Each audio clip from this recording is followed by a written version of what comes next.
yang saya ambil di dalam kitab Wahyu pasal 21. Saya akan baca mulai ayat 2 sampai ayat yang ke-8. Dan untuk menghormati pembacaan firman Tuhan, saya jemput Bapak Ibu Saudara sekalian bangkit berdiri. Saya akan baca dalam Alkitab terjemahan lama, Wahyu pasal yang ke-21 ayat yang kedua. Maka aku tampak negeri yang kudus, Yerusalem baru turun dari sorga daripada Allah, lengkap seperti seorang pengantin perempuan terhias bagi suaminya. Maka aku dengar suatu suara besar daripada aras itu mengatakan, ingatlah bahwa tempat kediaman Allah itu bersama-sama dengan manusia, dan ia akan diam bersama-sama dengan mereka itu, dan mereka itu akan menjadi kaumnya, dan Allah sendiri akan beserta dengan mereka itu, dan ia akan menyapukan segala air mata daripada matanya, maka tiada akan ada lagi maut, atau perkabungan, atau tangisan, atau kesakitan, dan tiada akan ada lagi kesakitan pun tiada akan ada lagi, karena segala perkara yang pertama sudah lenyap. Maka ia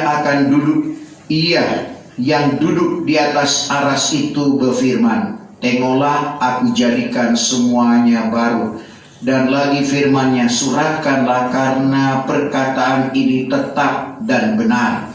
Maka firman-Nya kepadaku, sudahlah genap. Aku inilah Alif dan Yah, yaitu yang awal dan yang akhir. Kepada orang yang dahaga kelak aku akan memberi minum daripada mata air hayat dengan percuma. Maka orang yang menang itu kelak akan mewarisi segala perkara ini. Maka aku akan menjadi Tuhannya, dan ia akan menjadi anak kepadaku. Ayat 8, tetapi bagi orang yang penakut dan yang tiada beriman dan yang keji dan segala pembunuh dan orang yang berzinah dan orang khobatan dan yang menyembah berhala dan segala pendusta, maka bahagiannya itu ada di dalam laut yang bernyala dengan api dan belerang, yaitu mati yang kedua. Terima kasih. Puji Tuhan, silakan duduk. Kita sudah membaca beberapa ayat di dalam kebenaran firman Tuhan, sebagaimana kelanjutan khotbah minggu lalu tentang Yerusalem baru, langit baru, bumi baru. Jadi kita perhatikan, itulah janji Tuhan, kita akan memasuki langit baru, bumi baru, Yerusalem baru yang akan turun dari sorga. Dan satu hal yang luar biasa, janji Tuhan di dalam setiap kehidupan kita. Untuk itu, di awal atau pendahuluan dari kitab Wahyu ini, yang membacakan, yang mendengar, lalu menaruh nubuatan ini di dalam hati, dikatakan berbahagia. Wahyu 1 ayat yang ketiga. Wahyu 1 ayat yang ketiga. Berbahagialah orang yang membacakan. Berbahagialah orang yang membacakan. Dan segala orang yang mendengar perkataan nubuat ini. Dan segala orang yang mendengar perkataan nubuatan ini. Dan yang memasukkan ke dalam hati segala barang yang tersurat di dalamnya. Yang memasukkan ke dalam hati segala barang yang ada di dalam kitab Wahyu ini. Karena masanya sudah dekat. Karena masanya sudah dekat. Satu hal yang luar biasa yang dijanjikan oleh Tuhan, yang membaca, yang mendengar akan nubuatan kitab Wahyu ini disebut berbahagia. Berbahagia, asal kata bahagia, di mana perasaan senang, tidak ada gangguan, merasa tentram. Inilah janji yang Tuhan janjikan di dalam kehidupan kita. Lebih daripada itu, apa yang kita sudah baca tadi, tempat yang disediakan oleh Tuhan kepada Bapak, Ibu, saya dan saudara, di sana juga Allah ada. Jadi kita perhatikan, perjalanan atau sebagaimana yang diungkapkan oleh Tuhan. Kalau Tuhan izinkan kita tidak mengalami kematian, berarti kita akan diangkat pada keangkatan gereja Tuhan dalam Matius 24 ayat 30-31. Dan kalau toh kita mengalami kematian, kita akan dibangkitkan pada kebangkitan pertama, bertemu dengan orang-orang yang sudah diangkat pada keangkatan gereja Tuhan, lalu diobakan dengan tubuh kemuliaan, lalu masuk pada pesta perjamuan kawin anak domba Allah selama 75 hari. Jadi kita lihat 75 hari, kita perhatikan kita berada di sorga kalau kita diizinkan dan melakukan nubuatan ini. Jadi kita perhatikan, selama 3,5 tahun kita berada di awan-awan, diangkat, disingkirkan jauh daripada mata ular, lalu masuk pada pesta perjamuan kawin anak domba 75 hari, lalu turun ke bumi, memerintah bersama dengan Kristus dalam kerajaan Kristus di 1000 tahun masa damai. Dan setelah 1000 tahun masa damai, bumi ini akan dihanguskan seperti yang dijelaskan pada minggu lalu. Tapi tidak mengapa, kita baca 2 Petrus 3 ayat yang ke-10 sampai ayat yang ke-12. 2 Petrus 3 ayat yang ke-10. Tetapi hari Tuhan itu akan tiba kelak Hari Tuhan itu akan tiba kelak seperti seorang pencuri. Lalu segala langit itu akan lenyap. Langit akan lenyap dengan bunyi yang sangat dahsyat. bunyi yang sangat dahsyat. Dan segala anasir akan terbakar lalu hancur. Anasir bumi ini akan terbakar lalu hancur. Dan bumi serta segala perbuatan yang di dalamnya akan dihanguskan. Bumi dan segala perbuatannya akan dihanguskan. Oleh sebab segala perkara itu akan binasa kelak. Terus, Atas peri yang demikian, bagaimanakah patut kamu melakukan dirimu di dalam kehidupan yang suci dan beribadat, sambil menantikan dan menyegerakan kedatangan hari Allah itu, yang menyebabkan segala langit akan terbakar lalu binasa, dan segala anasir akan terbakar lalu cair. jadi kita lihat setelah 1000 tahun masa damai, di mana akan kembali kepada Eden sebelum Adam dan Hawa jatuh ke dalam dosa. Itulah 1000 tahun masa damai, karena iblis akan dirantai berdasarkan Wahyu 20 ayat 1 sampai ayat yang ketiga. 1000 tahun lamanya juga iblis akan dirantai. Kita baca Wahyu 20 Ayat yang pertama, maka aku tampak pula seorang malaikat turun dari langit, memegang anak kunci pintu lubang yang tiada terduga dalamnya, dan suatu rantai besar di dalam tangannya. Maka ia pun memegangkan naga itu, yaitu ular itu, yang menjadi iblis dan setan, yang menjadi iblis dan setan, dan merantaikan dia 1000 tahun lamanya, merantaikan dia 1000 tahun lamanya, dan mencampakkan dia ke dalam lubang yang tidak terduga dalamnya itu, mencampakkan ke dalam lubang yang tidak terduga dalamnya, lalu menutup lubang itu dan membubuh materai di atasnya, supaya tiada ia menyesatkan segala bangsa lagi, sehingga genap 1000 tahun itu. 1000 tahun. Kemudian daripada itu tak dapat tiada ia akan dilepaskan kelak sedikit masa. Jadi kita perhatikan, ternyata bukan mengkambing hitamkan iblis, tapi memang demikian. Dialah yang membuat perceraian, dialah yang membuat kita salah paham. Bisa saja maksud saya baik kepada bapak, ibu, saudara sekalian, tapi si penyesat ini, yaitu kuasa kegelapan, berusaha. Karena kalau Tuhan mendatangkan ketentraman di dalam kehidupan kita, Tuhan mendatangkan kedamaian seperti yang disuratkan oleh Paulus kepada jemaat yang ada di Efesus dalam Efesus 2 ayat 17. Datanglah ia memberitakan kabar kesukaan dari hal perdamaian kepada kamu yang jauh, yaitu di luar Israel, dan kepada mereka yang dekat. Itu jelasnya kita baca Efesus 2 ayat 17. Maka datanglah ia memberitakan kabar kesukaan. Datanglah ia, Tuhan Yesus Kristus, memberitakan kabar kesukaan dari hal perdamaian. Dari hal perdamaian kepada kamu yang jauh. Kepada kamu yang jauh. Dan perdamaian kepada orang yang dekat. Perdamaian kepada orang yang dekat. Dia memberitakan damai sejahtera. Sehingga kalau kita mendengar firman dan kita taruh firman itu di dalam hati kita, kita akan memperoleh kedamaian, kita akan memperoleh ketenangan jiwa.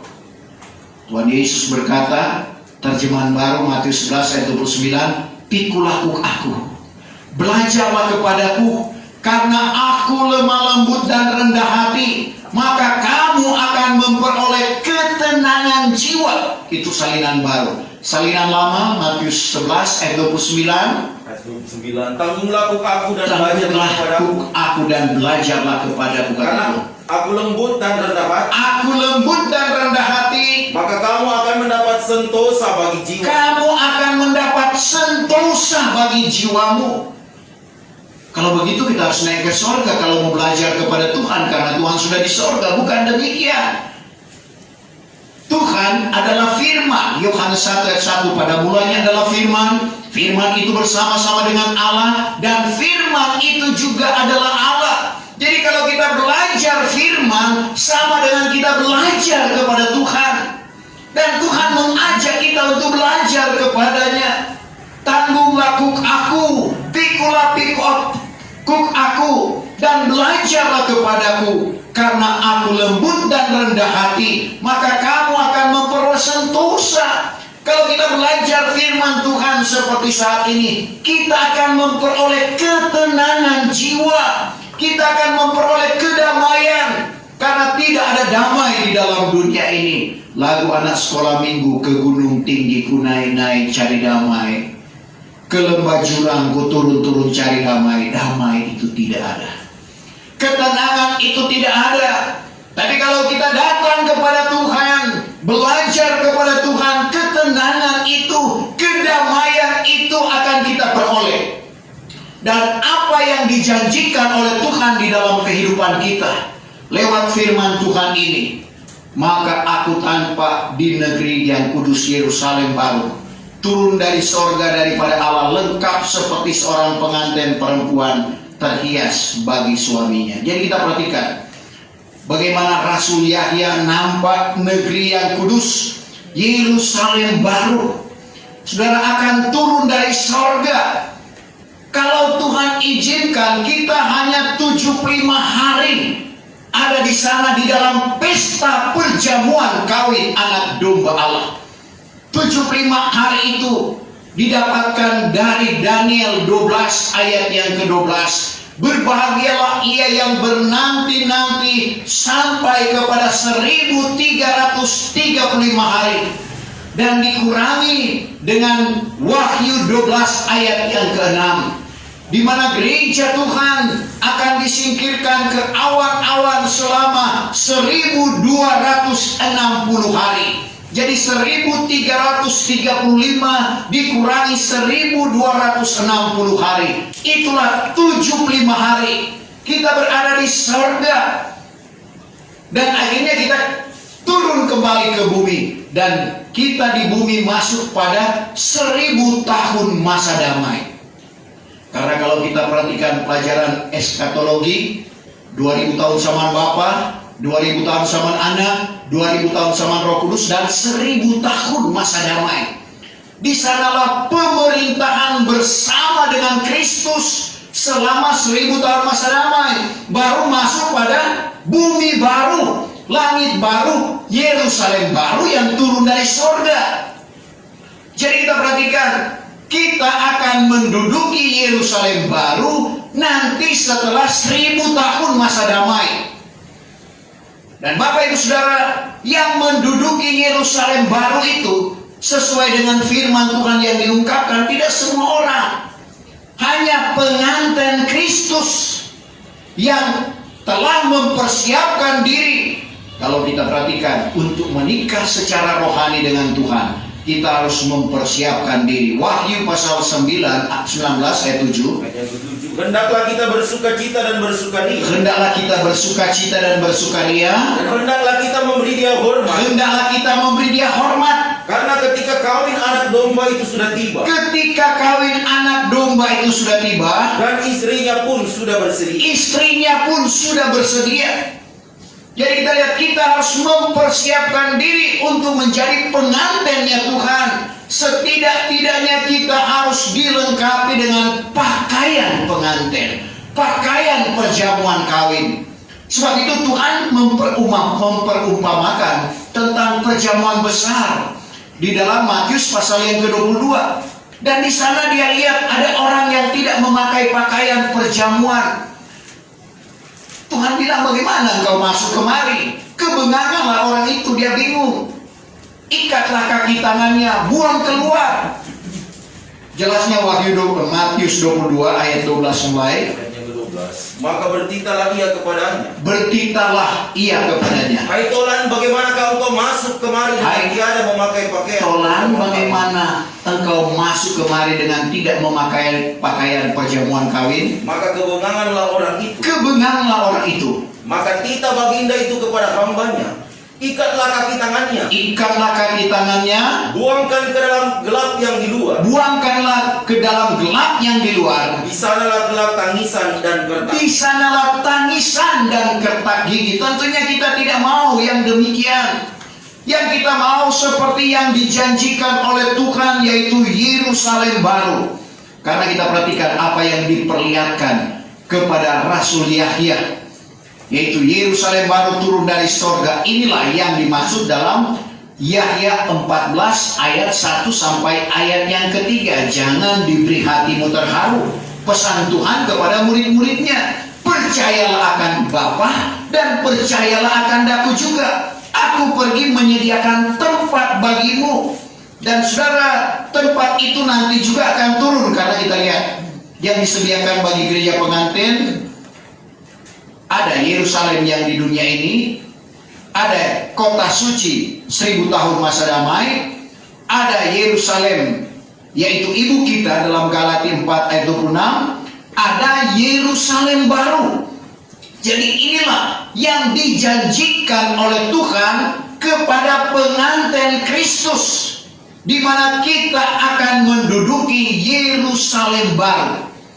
Kalau diumpamakan di negara kita itu sebagai istana, tapi ini luar biasa luasnya, ratusan ribuan kilometer. Kalau kita baca di dalam Wahyu 21 ayat 16 dan ayat 17, panjang sama, lebar sama, tinggi sama, satu hal yang luar biasa. Wahyu 21 ayat yang ke-16. Maka negeri itu 4 persegi. Negeri itu, Yerusalem baru itu 4 persegi. Dan panjangnya sama besar dengan lebarnya. Panjang sama dengan lebarnya. Maka dengan pengukur itu diukurnya negeri itu, yaitu 12.000 setadi. 12.000 setadi. Maka panjangnya dan lebarnya dan tingginya sama adanya. Jadi panjang, lebar, tingginya sama, luar biasa tingginya. Dan diukurnya pula dewala negeri itu 144 hasta menurut ukuran manusia, yang menjadi ukuran bagi malaikat. Jadi kita perhatikan Bapak Ibu Saudara, itulah tempat yang disediakan Allah. Panjang luar biasa, lebar, tinggi sama. Tapi tentunya dengan teknologi yang canggih, sedangkan manusia dengan gedung pencakar langit ya mudah saja.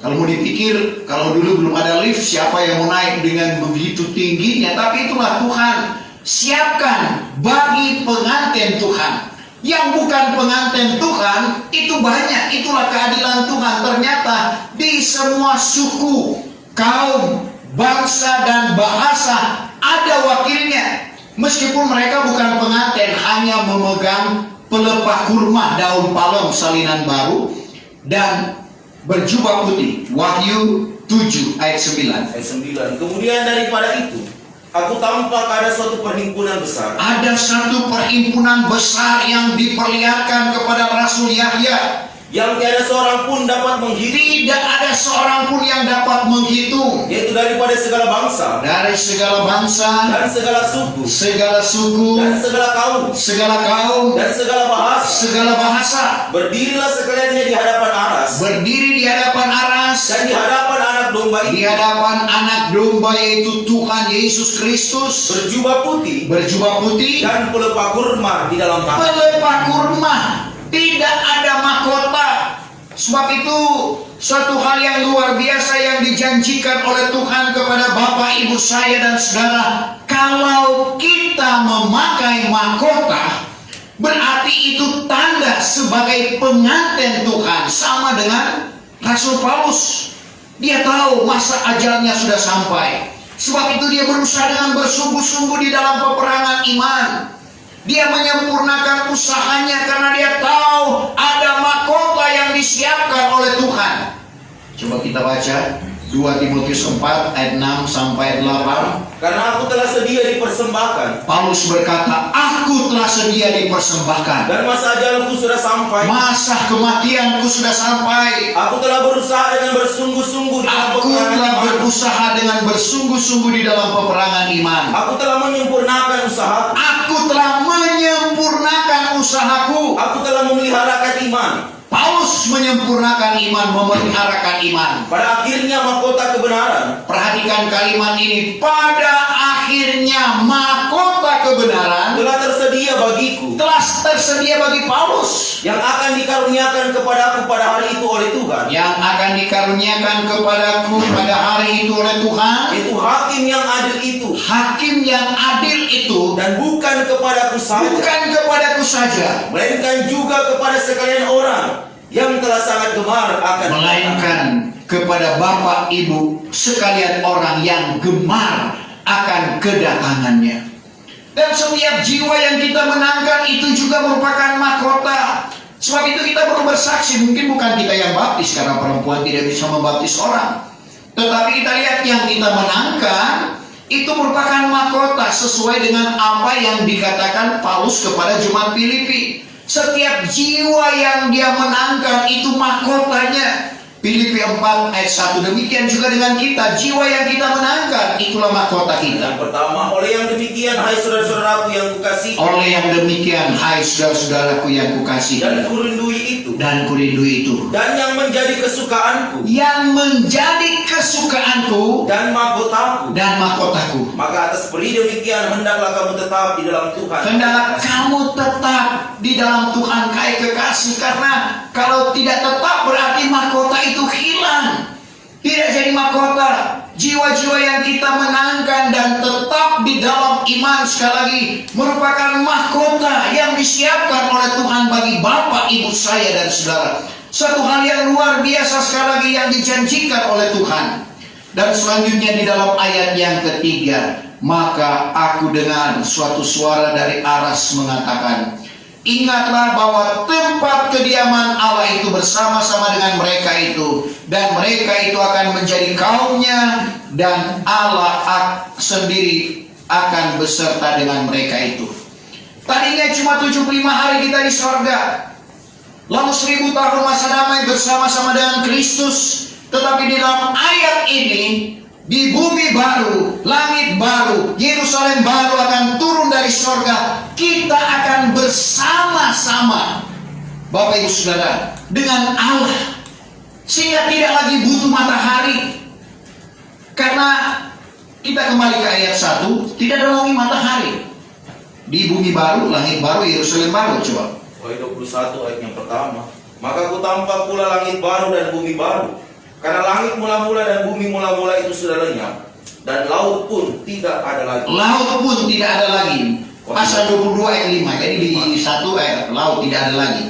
Ayat yang kelima, maka tiada ada malam lagi kelak, Tidak akan ada malam, dan mereka itu tiada berkehendakan cahaya pelita tidak berkehendakan cahaya pelita dan cahaya matahari, dan cahaya matahari. karena Tuhan yaitu Allah Tuhan yaitu Allah akan menerangkan mereka itu, menerangkan mereka itu dan mereka itu akan memerintah kelak selama-lamanya. Di bumi baru, langit baru, Yerusalem baru, kita akan memerintah selama-lamanya. Tadi tidak ada lagi lautan, tidak ada tsunami, tidak ada lagi matahari, karena Allah yang menerangi, karena kita bersama-sama dengan Allah. Dan betapa luar biasanya ketenangan, kedamaian, karena kita bersama-sama dengan Yang Maha Kuasa. Dengan orang yang kuat saja, kalau kita bersama-sama tidak ada ketakutan. Saya ingat waktu saya masih kuliah di Manado, ada teman saya, meskipun tidak sebaya, umurnya jauh beda dengan saya, tapi ilmunya luar biasa. Itulah yang membuat saya tidak takut bersama-sama dengan dia. Bayangkan uang logam yang dulu itu 100 rupiah, dia putar, wah, orang Makassar bilang penyet, sudah penyet lagi diputar. Saudara, luar biasa ilmunya. Sehingga orang segan, dia lembut. Dan boleh dikata dia pembunuh berdarah dingin. Karena ilmunya kuat, saya tidak takut bersama-sama dengan dia. Itu manusia penuh keterbatasan. Tapi akhirnya Tuhan panggil dia dan bertobat. Syukur, saudara, saya juga bertobat. Nah, Bapak Ibu Saudara yang kekasih di dalam Tuhan, itu manusia dengan kekuatan gaib. Karena dia berpuasa juga di gua, tapi bukan berpuasa kepada Tuhan, tetapi berpuasa kepada setan yang memberikan kekuatan yang luar biasa di dalam kehidupannya. Karena saya juga sudah pernah ketemu dengan keluarganya Pak Somaya, kerabat. Dia diguna-gunai, kuasa kegelapan luar biasa. Saya tidak percaya yang demikian, tapi kenyataan. Tiba-tiba muncul batu di tangannya, muncul segala macam keluar dari badannya. Tetapi dengan doa dan puasa, ternyata memang kuasa Tuhan lebih berkuasa. Kuasa kegelapan berkuasa, tetapi kuasa Tuhan yang lebih berkuasa.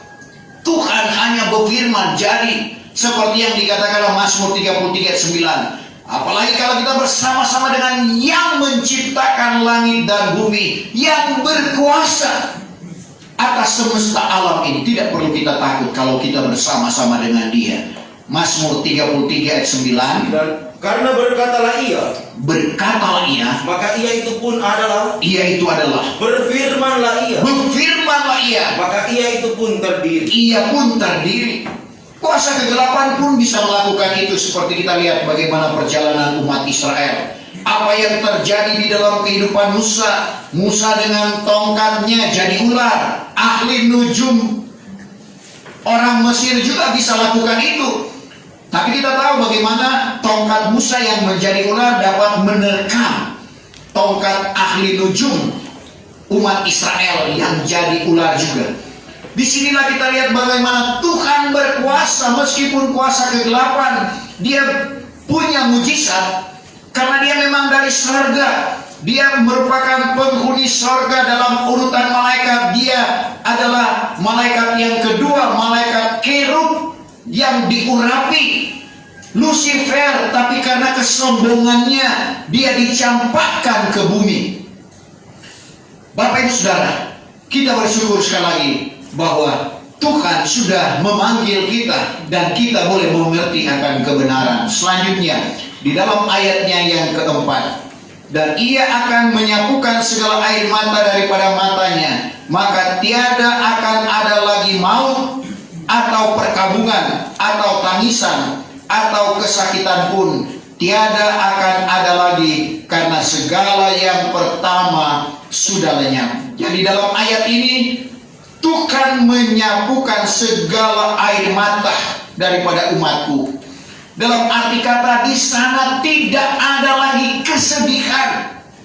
Kita berada di dalam dunia ini, kadangkala kita diperhadapkan dengan kesedihan, kecewa. Manusia mengecewakan kita, yang berjanji kepada kita tidak menepati janjinya, sehingga ada istilah sekarang PHP.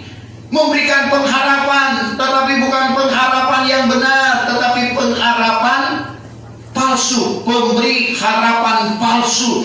Tuhan tidak seperti manusia yang PHP. Kalau dia memberikan pengharapan, itu dia akan adakan. Kita ingat Ibrahim, yang mungkin saja kepada manusia akan berkata, Tuhan sudah PHP terhadap Ibrahim. Tapi Ibrahim terlalu yakin. Meskipun kita perhatikan pada waktu yang sebenarnya tidak masuk akal lagi, di mana istrinya akan melahirkan. Dan Bapak Ibu Saudara, kita baca dulu dalam Roma pasal yang keempat ayat 18 mulai. Roma 4 ayat 18. Karena tatkala Ibrahim sudah hilang pengharapan, maka ia sudah harap juga dengan iman. Tapi dengan iman dia berharap kepada Tuhan, yang ia menjadi bapa kepada beberapa banyak bangsa. Ia menjadi bapa kepada beberapa banyak bangsa. Sebagaimana yang difirmankan bahwa demikian akan jadi benihmu kelak. Dan dengan tiada lemah di dalam imannya. Ia tampak dirinya sendiri seperti sudah mati. Karena umurnya sekira-kira 100 tahun. dan kandungan Sarah pun sudah mati. Kandungan Sarah pun sudah mati. Tetapi sebab ingat akan perjanjian Allah, Tapi ia ingat akan perjanjian Allah yang tidak PHP seperti manusia. tiadalah ia bimbang, Dia tidak bimbang. dan dengan tiada iman, melainkan ia makin dikuatkan oleh imannya, Makin ia dikuatkan oleh imannya. dengan mempermuliakan Allah, Terus dan sangat yakin sangat yakin. bahwa Allah berkuasa menyampaikan barang yang dijanjikan. Demikian juga kita harus yakin apa yang kita harapkan dari Tuhan, yaitu yang dijanjikan Tuhan di dalam kehidupan kita, Dia akan karuniakan asalkan kita menurut apa yang difirmankan oleh Tuhan. Jadi kita lihat dalam ayat ini, tidak ada lagi maut, tidak ada lagi perkabungan, tidak ada lagi tangisan, tidak ada lagi kesakitan. Semua ini dialami oleh manusia yang hidup di dalam dunia yang fana ini. Semua kita diperhadapkan dengan itu. Kekecewaan, saudara, kesakitan, sakit hati, dan sebagainya dan sebagainya. Tapi di tempat yang dijanjikan Tuhan kepada kita, itu tidak ada lagi suatu hal yang luar biasa. Ayat 5 berkata, maka ia yang duduk di atas aras itu pun berfirman, tengoklah, aku jadikan semuanya baru. Suratkanlah, karena perkataan ini tetap dan benar. Tuhan jadikan baru, yaitu bumi baru, langit baru, Yerusalem baru turun dari sorga. Dan yang menduduki itu, bagi kita yang hidup di zaman Roh Kudus ini, diwajibkan menjadi manusia yang baru. Kapan kita dibarui? Yaitu pada waktu kita dilahirkan kembali. Kapan kita dilahirkan kembali? Yohanes 3 ayat 3, ayat 5 dan ayat yang ke-7. Ayat yang ketiga, maka Yesus pun menjawab serta berkata kepadanya, sesungguh-sungguhnya aku berkata kepadamu, jikalau seorang tiada diperanakan pula, Jikalau seorang tidak diperanakan pula, tiada dapat ia melihat kerajaan Allah. jangankan masuk melihat kerajaan Allah pun tidak. Ayat yang kelima, maka jawab Yesus, sesungguh-sungguhnya aku berkata kepadamu, jikalau barang seorang tiada diperanakan daripada air dan Jikalau roh, orang tidak diperanakan, tidak dilahirkan daripada air dan roh, tiada boleh ia masuk ke dalam kerajaan Allah. tidak boleh ia masuk. Tadi melihat pun tidak, ini masuk pun tidak. Ayat yang ketujuh, jangan engkau heran, Jangan engkau heran, sebab sudah kukatakan kepadamu bahwa wajib kamu diperanakan. wajib kita dibaharui. Wajib yang lama di dalam kehidupan kita harus dikuburkan, harus ditinggalkan. Sebagaimana suratan Paulus kepada jemaat yang ada di Korintus. 2 Korintus 5 ayatnya yang ke-17. 17, sebab itulah jikalau barang seorang hidup di dalam Kristus, Jikalau seorang hidup di dalam Kristus, maka ialah kejadian yang baru. ialah kejadian baru yang akan menduduki bumi baru, langit baru, Yerusalem baru turun dari sorga. Maka perkara-perkara yang lama itu sudah lenyap, Perkara yang lama itu harus kita lenyapkan, bahkan yang baru sudah terbit. yang baru itu harus terbit. Jadi kita perhatikan, kita senantiasa dibaharui. Akhirnya benar-benar kita menjadi baru. Kolose 3 ayatnya yang ke-10. Kolose 3 yang ke-10, dan bertabiatkan perangai yang baru, Bertabiatkan perangai yang baru, yang lagi dibaharui, sehingga datang kepada marifat menurut teladan Allah yang menjadikan dia. menurut teladan Allah yang menjadikan dia. Jadi kita harus selalu dibaharui. Yang lama kita perlu tinggalkan. Artinya sifat-sifat yang tidak berkenan kepada Tuhan, itu kita tinggalkan, dan semakin hari kita semakin bertambah-tambah di dalam Kristus. Itulah masuk dalam Yohanes 3 ayat 30. Meskipun pengertiannya, biarlah murid-murid Tuhan yang bertambah. Dan Yohanes Pembaptis katakan, aku ini yang berkurang. Tapi pengertian rohaninya, biarlah Kristus atau sifat Kristus bertambah di dalam kehidupan kita. Dan kemanusiaan kita, keegoisan kita semakin hari semakin berkurang. Yahya 3 ayat 30. Ayat yang ke-30. Patutlah ia makin bertambah, Patutlah Tuhan makin bertambah, tetapi aku ini makin kurang. aku ini makin berkurang. Sifat-sifat Kristus makin bertambah di dalam kehidupan kita. Keakuan kita, keegoisan kita semakin hari semakin hilang, semakin berkurang. Dan kita bertambah-tambah di dalam Kristus. Sehingga menjadi sama, bukan jadi Kristus ya. Efesus 4 ayat 13 kata Paulus kepada jemaat Efesus, kita menjadi dewasa rohani. Kita menjadi akil balik, bukan lagi kanak-kanak yang ada dengki, yang ada pertengkaran di sana kalau kanak-kanak. Tapi kita harus jadi akil balik, menjadi dewasa. Yang kanak-kanak itu perlu ditanggalkan, perlu ditinggalkan, menjadi orang yang dewasa. Kita perhatikan Efesus 4 ayat yang ke-13. Sehingga kita sekalian sampai kepada persatuan iman. kita sampai pada persatuan iman Dan marifat anak Allah. Marifat anak Dan Allah, menjadi orang yang sudah akil balik. Sehingga bertambah-tambah sempurna sama dengan Kristus. menjadi dewasa rohani, bertambah-tambah sempurna sama dengan Kristus. Itulah yang Tuhan inginkan di dalam setiap kehidupan kita. Dan selanjutnya ayatnya yang ke-6. Maka firman-Nya kepadaku, sudahlah genap, aku inilah Alif dan Yah, yaitu yang awal dan yang akhir. Kepada orang yang dahaga kelak aku akan memberi minum daripada mata air hayat dengan percuma. Jadi di sini di mana Tuhan berfirman kepada Rasul Yahya, sudahlah genap. Kata ini juga aku ucapkan pada waktu dia di kayu salib dalam Yahya 19 ayat 30. Tetapi dalam ayat ini adalah berbicara tentang menyungguhkan ayat 4 yang kita sudah baca tadi, di mana tidak ada lagi maut, perkabungan, tangisan dan kesakitan. Jadi kita perhatikan, dan mata dikatakan di sini, kepada orang yang dahaga kelak aku akan memberi daripada mata air hayat dengan percuma. Mata air hidup. Saudara, kita tidak akan dahaga lagi, tetapi kita akan menerima air kehidupan yang Tuhan anugerahkan di dalam kehidupan kita. Dan kita merasa bahagia Bapak Ibu Saudara, karena kita bersama-sama dengan Dia. Dan ayat yang ke-7, maka orang yang menang itu kelak akan mewarisi segala perkara ini, maka aku akan menjadi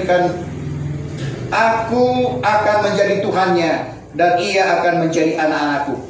Jadi orang yang menang akan mewarisi segala perkara ini, yaitu bumi baru dan langit baru yang diceritakan di atas. Kita harus menang, jangan kalah. Karena kita berperang bukan dengan manusia, berperang dengan penguasa yang ada di udara, yaitu kuasa kegelapan yang berusaha untuk melumpuhkan iman kita. Sebab itu untuk menghadapi itu Paulus katakan dalam Efesus 6 ayat 10, kita harus perwira dan perkasa. Coba ayat yang ke-10, akhirnya hendaklah kamu menjadi perkasa di dalam Tuhan. Perkasa di dalam Tuhan Dan dengan kuat kuasa. dengan kuatnya. Jadi kita harus perkasa, harus kuat. Haruslah kamu menjadi laki-laki, bukan jadi penampilan laki-laki, tapi laki-laki adalah lambang kekuatan. Itu yang dikatakan oleh Paulus dalam 1 Korintus 16. Coba ayat 13. Berjagalah kamu, berdirilah tetap di dalam iman. Berdirilah tetap, jangan goyah, karena banyak orang goyah. Lakukanlah dirimu seperti laki-laki. Lakukanlah dirimu seperti laki-laki. Biarlah kamu jadi gagah. Biarlah kamu jadi gagah. Jangan kita lemah, melainkan kita kuat. Karena kalau kita tidak kuat, jadi seperti jemaat yang ada di Galatia. Meskipun sudah menerima pengajaran yang diwahyukan oleh Tuhan melalui Paulus, tapi mereka terpengaruh. Orang mempengaruhi mereka. Yang menyungsangkan Injil itu, memutarbalikkan Injil, yaitu kata Paulus, Injil lain. Dan ini menjadi peringatan di dalam kehidupan kita. Kita perhatikan dalam Galatia 1 mulai 6. Ayat yang ke-6, aku heran bahwa kamu sebegitu lekas berpaling daripada Dia. Kamu sebegitu lekas berpaling daripada Dia Yang memanggil kamu di dalam anugerah Kristus kepada suatu Injil yang berlainan. kepada satu Injil yang berlainan. Padahal yang lain itu bukannya Injil. Padahal kata Paulus itu bukan Injil. Tetapi ada setengah orang yang mengharukan kamu. Orang mempengaruhi, mengharukan, mereka terharu dan terpengaruh. Dan yang hendak menyungsangkan Injil Yang Kristus. menyungsangkan Injil Kristus itu. Tetapi jikalau kami ini atau seorang malaikat dari surga sekalipun Terus akan memberitakan kepadamu Injil lain daripada yang telah kami beritakan kepadamu, biarlah ia terlaknat. Jadi kita perhatikan di sini bagaimana Paulus menyungguhkan. Saudara, kefanatikan Paulus terbukti kalau dari antara kami, bahkan malaikat dari surga sekalipun memberitakan Injil lain, biarlah ia terkutuk. Karena Paulus sadari dia terima dari Tuhan tidak mungkin akan berbeda dengan apa yang diajarkan oleh Tuhan kepada orang lain. Tapi kalau sudah lain, Paulus katakan itu Injil lain, yang sebenarnya itu bukan Injil. Tapi kita harus kuat, Bapak Ibu Saudara. Jangan sampai kita terpengaruh seperti jemaat yang ada di Galatia ini, sehingga Paulus harus berterus terang. Dalam Galatia 1:11-12, aku tegaskan kepadamu hai saudara-saudara, aku maklumkan kepadamu hai saudara-saudara, Injil yang kuberitakan bukan pendapatan manusia, bukan ia itu kupelajari, melainkan wahyu daripada Yesus. Selanjutnya, tiada beriman, keji, segala pembunuh, dan orang berzina, orang khobatan, dan yang menyembah berhala, dan segala pendusta, maka bahagiannya itu ada di dalam laut yang bernyala dengan api. Jangan pandang enteng pendusta. Pendusta dan penakut di situ sejajar dengan pembunuh. Jadi semua yang disebutkan tadi akan ada di luar, akan ada di api belerang neraka yang kekal. Jadi jangan anggap sepele pendusta cuma kecil. Sama dengan istri Lut dalam kitab Kejadian. Ada yang Tuhan katakan perintah dan larangan pada waktu Tuhan menyuruhkan malaikat untuk menarik mereka dari Sodom dan Gomora. Karena tadinya mereka berlambatan. Lalu ada kata Tuhan, ada perintah, larilah, lepaskan nyawamu. Ada larangan. Coba kita baca dalam Kejadian 19 ayat 17. Hatta setelah sudah dihantarnya akan mereka itu keluar, lalu kata Bapak, Ibu, Saudara dan saya, supaya kita menurut nubuatan dalam firman Tuhan ini, seperti yang dibaca di dalam pendahuluan tadi. Kalau kita menurut, maka kita dikatakan orang-orang yang berbahagia.